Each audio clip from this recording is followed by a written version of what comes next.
Hello, আমি দিশা।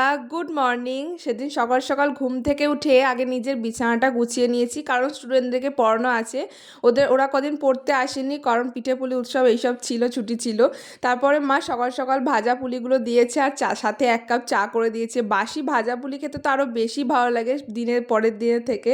আর তারপর স্টুডেন্টদেরকে পড়িয়ে নিয়েছিলাম। তারপর কুকুর বাচ্চাগুলো এসেছিলো, ওদেরকে একটু বিস্কুট দিলাম। আর দেখেছো ওর মায়ের সাথে একই রকম সেম দেখতে হয়েছে, আর কতটা কিউট লাগছে ওদের দেখতে। তারপর স্নান টান সেরে ছাদে গিয়ে জামা কাপড়গুলো একটু শুকুতে দিচ্ছিলাম, কারণ খুবই সুন্দর রোদ উঠেছিল, বেশ ভালো লাগছিল রোদটা অনেকদিন পর। তারপরে বাবা ফোন করে ডাকলো দোকানে আসার জন্য, তাড়াতাড়ি করে বাবার দোকানে গেছিলাম, কারণ সকালবেলা বাবা কিছু মাছ তেমন পায়নি, তাই বাজার থেকেই মাছ কিনে নিয়ে এসেছিলো। বাবা বললো তাহলে নিয়ে যা তাড়াতাড়ি, তোর মা রান্না করবে। আর তাড়াতাড়ি করে নিয়ে চলে এসে মাকে দিলাম। মা বললো আমি রান্নাটা করি, তুই এদিকে পুজোটা সেরে নে।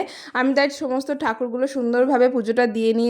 আর মা আজকে কিছু তেমন করেনি, একটু উচ্ছের তরকারি করেছিল, আর এখানে পাবদা মাছের ঝাল করেছিল, আর সর্ষে পোস্ত দিয়ে করেছিল। দারুণ রান্না হয়েছিল, দারুণ টেস্ট লাগছিল খেতে। সত্যি কথা বলতে কি, আমার মাংসর থেকে মাছটা খেতেই বেশি ভালো লাগে। মাংসটাও ভালো লাগে, কিন্তু মাছটা আমার বেশি পছন্দের।